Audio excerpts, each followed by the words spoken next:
rated M for mature.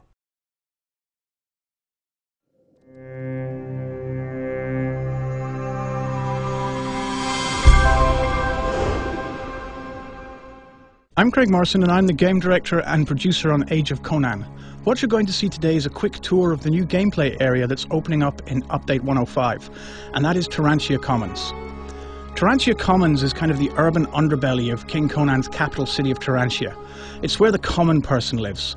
It's racked by gang warfare and civil unrest, everything you'd expect to find in a medieval urban environment where the people have to fight out on a daily basis for their existence. Players will actually be able to choose which side in these conflicts they take part in. What you see here is a riot that's beginning to form. There is civil unrest in this area, and players will be able to make a dynamic choice in the zone whether they take the side of the rioters or the city guards. There are a series of quests that players can take part in that allow them to choose this side. They can even go as far as knocking on doors to rustle up more people to join the riots, or they can join the guards in trying to quell the riots. And different players can make different choices. They can take a different side, so you may be working for or against your fellow players as you decide which course the riot will take. The results of this means that the experience is different every time. Whenever you set foot in Tarantia Commons, there may be a different outcome to this riot. Gameplay-wise, these riots also spawn different events based on how they're going. Different bosses might spawn or different quests might become available based on the reactions to the riot. There are also two warring factions within the city itself. These are two street gangs called the Wharf Rats and the Crows. Players will be able to take quests for either or both sides and try and work their way up the rankings of these gangs and explore the different storylines of the conflict. The Wharf Rats are based on the ground level, on the wharf of the city, the area that you're looking at now. They're all clearly identified and players will be able to choose for them. If they go with the Crows, they're actually going to see a different gameplay element in that a lot of the gameplay in Tarantia Commons is actually based on the rooftops. When you design an urban area in an MMO, a lot of the real estate doesn't get used because it's usually at the street level and the buildings are up above the player and inaccessible. What we wanted to do with Tarantia Commons is make the rooftops part of the gameplay experience. So many of the quests will take you up onto this majestic view above Tarantia Commons where you can take part in quests, either for or against the Crows, whether you're working for or against the rats themselves. So players will be able to explore the rooftops and enjoy these views and be able to play out some very dynamic gameplay in these environments. I think the team have done a really great job in adding a different element to the game with the rooftops. Tarantia Commons doesn't end there either. Once you go out past the city walls, you actually end up into effectively what are called, an outskirts of the city. But they're not the kind of suburbia that you might see in a modern city. They're a very dark and foreboding place where there's more factions and more quests for the players to take part in. What you're seeing now is actually a leper colony.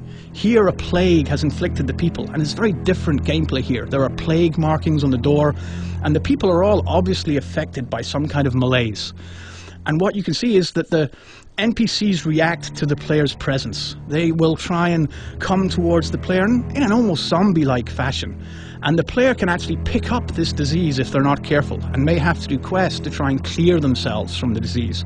And as you can see here, the locals will be all too willing to try and follow you and make sure that you get this disease. So it's a place you have to very carefully tread in.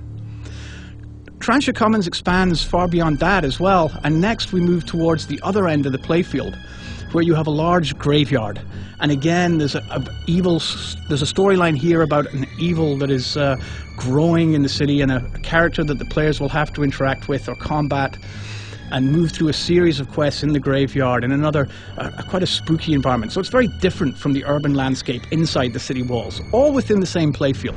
The team have made a lot of effort to try and make the experience in Tarantia Common very varied, with a lot of different type of dynamic quests for the players to take part in.